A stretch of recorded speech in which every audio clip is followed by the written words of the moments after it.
Welcome back to Talk of the Town on WHTC, Holland's Cool FM, on WHTC.com, and on the WHTC app for your smartphone. Once again, here's your host, Gary Stevens. Welcome back to Talk of the Town for this Thursday, July 30th. It is the fifth Thursday of the month, happens 4 times a year, so at this time on the fifth Thursdays of the month, we get an update on the transportation of the Holland-Zeeland area, the needs of transportation, looking ahead and addressing those needs. Part of what the Macatawa Area Coordinating Council does. It is a cooperative effort among units of government, not only dealing with transportation, but other issues as well. Transportation most notably because entities such as the MAC are needed to help secure federal funding for projects. They'd like to have a regional view of transportation needs instead of piecemeal jurisdiction by jurisdiction. And to join us to tell us more about that, the GIS specialist with the Macatawa Area Coordinating Council, Eric Dykstra, on the other side of our table this morning. Eric, good morning. Welcome back, sir. Good morning, Gary. Thank you for having us. We appreciate coming to see you every three months or so, and we can talk region-wide transportation. If you have any questions about the MAC, 616-395-1450. 2 things I want to touch upon before we touch upon some transportation issues. I'd like for you, Eric, to explain to our audience just exactly what a GIS specialist is. Sure. So in addition to transportation planning at the MAC, which is the acronym for the Macatawa Area Coordinating Council, we are the metropolitan planning organization for the greater Holland-Zeeland area. So I do transportation planning as well as GIS work, which is mainly on a computer, and it stands for Geographic Information Systems. So that is really mapping things in our area, such as bike paths, roads, center lines, parks, you name it. It can go on a map, and there's a database stored in coordination with the map. Now, talk a little bit about the bicycle situations. We are definitely seeing more and more people, not only with the conventional bikes, but with the electric bikes as well.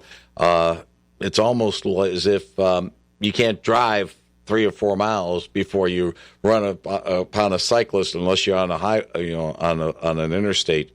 If you run upon a cyclist on an interstate, that's trouble. But for the most part, we have gotten pretty much a good web of trails around here, don't we?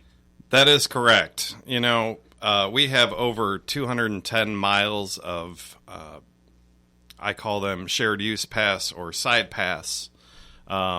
Most of you would refer to them as bike paths or multi-use trails, or even shared use paths or trails. So these typically, we have a giant network in our area. It keeps expanding, although we're more focused on the maintenance of these existing bike paths at this time throughout the area. But there are some new ones that have popped up. Right off the bat would be in Zeeland Township along 76th Avenue to Perry, and then down on 74th to Adams Elementary, which provides a pretty critical link between Adams Street and Byron Road, east of the Upper Macatawa Natural Area. And then another new one would be on 152nd Avenue in Park Township. I want to say it's south of Butternut to Quincy. So actually a nice segue into this, Gary, is we are performing our second pavement assessment of all of these bike paths in the area. So that entails myself and a coworker going out on our electric bikes and noting the condition of the pavement. And again, this is 210 miles at this point. So it takes, I would say, 20 days of riding around, and we actually put on 300 or 400 miles because it's more than just rating. We have to get there.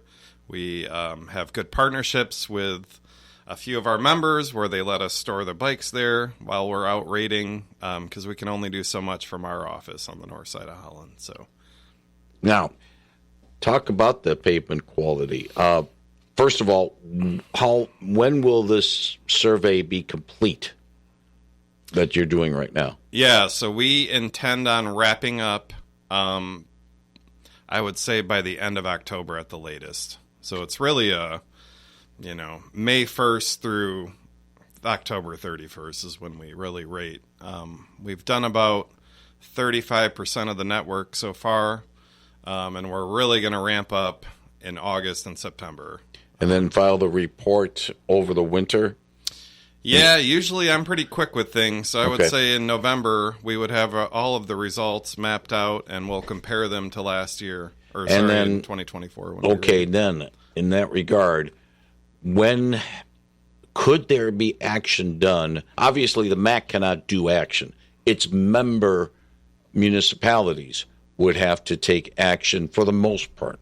Am I correct? Yes. Okay, so, it's not anything, or is it something the county might be involved with? So generally, these multi-use paths are either owned by Ottawa County Parks, or Allegan County Parks and some of those parks. But generally, it's the townships and the cities that have ownership of these facilities. Because I put that question there, Eric, because if they need repairs, these entities, many of them, the report comes out early in their fiscal year because they don't normally do a calendar year. So if it needs repair, if it's an emergency situation, they're going to have to make some tough budget decisions. Yes, and we haven't come across anything that's too crazy out there thus far, or in 2024 when we did this the first time. So I do know of many members that are using this information to prioritize segments of pathways that may need a little more TLC than others. And we do have several municipalities in the area that have millages for non-motorized transportation. So again, this is a prioritization project pretty much that they would use and internally discuss on where that limited funding would go. Now, the survey that you're conducting right now, is it just standalone paths, or do you also take a look at paths that may be marked out along regular roadways, i.e., for those of you in the city of Holland downtown, 9th Street or Central, 9th Street is the most notable one where there is a marked path. Do you look at that, or do you just go with the independent ones? So we are only doing independent pathways that are not on the road. So we're not rating the pavement of the bicycle lanes in Holland, or there is one in Zeeland too on Washington Avenue. So yes, this is standalone shared use paths, which, just to educate the public, a shared use path is one that deviates from the road right of way. So it may go through a park. A good example would be the one in Zeeland, the north side pathway and the east side pathway that kind of circle around Herman Miller's complex over there, as well as Gentex. So those leave the road right away. The other ones are called side paths. So these run parallel to a road within the road right of way. So all side paths are shared use paths, but not all shared use paths are side paths. Okay. To put, maybe for those of you who can picture, what would be evaluated, say, Washington Avenue in Zeeland, east of Fairview? Yes, so we would. There's a path there Yes. between the railroad track and Washington Avenue, and then that would be evaluated. Yes, that would be evaluated. So these are really pathways that are owned by one of our members, and this was developed in 2023 and 2024. Our evaluation system with our members. So we all came up with this evaluation that we're using currently, and again, it's these pathways, and we note the width of the pathway, the type of material it's constructed with, and then its general condition. Speaking about general condition, when do we get to a point where, I know that several years ago, Eric, we had a big surge in building paved pathways, with the type of material at the time, how long before we're going to have to make some decisions to replace maybe the asphalt, maybe concrete in some situations? Are we getting to the point where, we're going to have to start thinking about replacing it? That's a big question, Gary. So generally, we've found that concrete does last longer, but it is much more expensive up front. And the plus with concrete is you can replace sections. It's all sectioned off. So you can replace certain sections. It's actually taken place last year in front of our office on Douglas Avenue. Holland Charter Township started replacing sections that were broken or cracked of the concrete. In regards to replacing other things, it's really, there's so many factors. Like, are there trees growing close to the path? Are there runner grasses, which I can point out paths all over the area where the runner grasses have gone under the pavement and the asphalt and started popping up in the middle of the pathway. So really, this does help our members prioritize where their limited funding can go and where it will make the most effect, pretty much. Another, not only just grass growing up, but also I've seen some paths where tree roots, yes, break the asphalt more than the concrete. Yes. Yeah, so also when we're out, we are checking for what we call anomalies. So these would be ponding and pooling water. They'd be erosion of the pathway, kind of like cracked pavement, and then the tree root intrusions as well, and overgrown vegetation. Okay. Where you're riding down the path and half of it's taken over by a tree that has gone out of control. And the nice thing is this information is all available on our website. We have made some Google Maps that are very user-friendly, and they're updated live. So the minute we go out, probably in the next day or two, we would go on the map, and we take pictures. So everything's online. Pardon my ignorance, but I'm going to ask an ignorant question. How much pathway, off the top of your head, do we have to worry about with the dunes and the sand going over it? Is that really a factor or not that much? Not really. The only place you would really see that is down by Holland State Park. Okay. Everything else is pretty good. In 2024, we went out. This was right by the state park entrance, and the path on the south side of the road was completely covered by sand. And Park Township has taken care of that, and we just went out there a few weeks ago, and it looks great. So they did a really good job on that. Okay. I'm just kind of wondering, you know, sometimes where is the path? It's, the sand's all over the top of it. Yeah. If you have a question for Eric Dykstra, the GIS specialist with the Macatawa Area Coordinating Council, 616-395-1450. I know this may not be a big factor around these parts. We're talking about differences between concrete and asphalt. I see, and especially I think this is more further north, where, and I'll put the example, the White Pine Linear State Park, the old train route, basically from Grand Rapids up to Cadillac. A lot of it now has become paved, which is nice for those of us who like bicycles, maybe to walk. Our snowmobiling friends, maybe not too much about that, but I notice M46, Howard City, Edmore Road, during the path, you see the concrete where the path route is, and I was told that was to accommodate our snowmobile friends.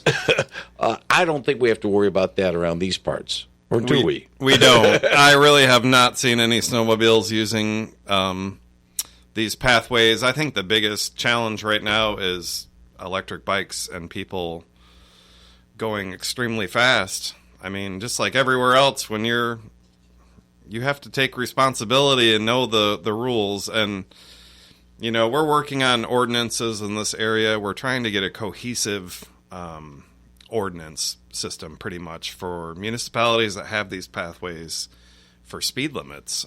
Park Township has already kind of instituted a 15-mile-an-hour speed limit on their pathways. As you know, there might not be police pulling people over for Yeah. exceeding that speed limit. I think their resources need to be directed other places. But it is out there. It is an ordinance for Park Township, and we're really trying to incorporate that into a regional ordinance. Yeah, have the ordinance there and then find a way to enforce it. And of course, one other thing too, this is not an ordinance situation, but as a cyclist yourself, as one who had been one, and maybe again in the future, if you are pedaling, please say up front, hey, pass to the left, passing to the left. That way, you're not surprising, maybe two people walking along the roadway. Not all the bicyclists do that. They got to learn that. They do have to learn that, and also people that are walking down a pathway, please keep one ear open so you can hear when someone is trying to be respectful and pass you on the left. Yeah, and unlike with pedestrians, where you are taught as a pedestrian, if you are walking on the roadway, walk against traffic. With the pathway, walk to the right. Yes. Basically pretended you are the slow-moving vehicle, and past people are going to want to get around you. Yes, and if you're riding your bike or walking on a paved shoulder, you should be walking or biking with traffic. Okay. So the same direction as traffic. It's just a safety thing. Yeah. So the only thing that you walk against it is if you're a pedestrian on the roadway, because that way you can maneuver away from the vehicle if it's starting to get too close to you. yes. Our safety tips for the day. This is a general biking question since, Eric is, handling that particular thing. A few years ago, at least 10, if not 15 years ago, we started seeing the U.S. bike route system being put together. We have U.S. Bike Route 35 outside our studios here in Holland that basically runs the western edge of the state all the way up through and then over the Macatawa Bridge. I know there was a lot of fanfare when it started. Is it really tapered off now and it's just nice, quaint signs? Or are people really, to a general sense, saying, hey, I want to ride U.S. Bike Route 35? I think the excitement is still there, and again, we have regional partnerships, and I would like to thank the Ottawa County Road Commission and the City of Holland for installing more signs. The MAC did a sign audit of our planning area, which stretches from Fillmore Street all the way down to 138th Avenue in Laketown. So we did the whole sign audit, and we found there were some gaps for signage. So our partners installed those, and we appreciate that. So I think there are a lot of, just anecdotally, I do see a lot of people riding along that route, and it is a very scenic route through our area. All right, let's talk a little bit about signage. And we got a press release from our friend John Richard over at the MDOT office in Grand Rapids a couple of days, yesterday, in fact, it came out that they awarded $4.6 million in federal funds for transportation alternative program grants in Allegan and Ottawa County and region wide. Now, it went to basically the applicants were the road commissions. I'll mention it as part of the story itself. Allegan County Road Commission gets $823,000 for the construction of pedestrian and bicycle facilities near Pullman Elementary School as part of the Safe Routes to School program. The Ottawa County Road Commission is getting $1.7 million for separated pathway construction in the Allendale Segment Trail, Phase 4 of the Grand River Greenway Trail. But this third one might pertain to the MAC, but I'm not certain. It's the Grand Region in itself. A TAP pilot program for active transportation signage, wayfinding sign installation, over $2 million to install signs. Yes, so that would be the organization West Michigan Trails. So they have a large area of West Michigan that they represent. And they dit apply for that grant, and it's news to me that they were awarded, and we're very excited about that. Is the MAC part of that? Are they within the sphere of influence of the trails? Yes, so we do work with them. They pretty much created their own sign system, and it's cohesive. So there are many ways you can tailor that to your trail or with logos or who owns the trail. But really, they are pushing and advocating for cohesive regional signage. So I'm very excited to learn more about that. And I'll have to talk to them and follow up and see what that means for our area. Okay. Let's get to a call before we get to our conclusion with our chat with Eric Dykstra. Good morning. You're on the line with our guest. Yeah, hi. This may be too long of a question, but maybe you can summarize it. Where does the funding for MAC come from? Because you're kind of you're government, but you're not like Holland City government. You're not like Park Township. You're overall, correct? Yeah. If the funding situation, Eric, it comes from each of the individual entities, right? I'm sorry. The funding for the MAC itself. Yes. So we are funded by members, and we are also funded by the federal government through the Michigan Department of Transportation. Excellent. Cool. I think of the example because when you talk about all the paths that are out and you're inspecting them and all this kind of stuff, you're a sign of a good government for us because there's a lot of benefits. There's probably a lot of benefits that we don't realize we're receiving from you. And anyway, so I just wondered how you were funded, and I didn't think you were millage driven or anything. So. No, and we appreciate that. We do try and do the right thing and give people the most bang for the buck, pretty much. We really want to be good stewards of the limited tax money that we do receive from the members as well as from MDOT. So we do appreciate that. All right, thank you very much for the call. And with that, we'll wrap up our conversation with Eric Dykstra. If you want more information about the Macatawa Area Coordinating Council, what it does, and some of the things that, some of the tools that Eric has mentioned, go to the MAC, THE-MACC, themac.org.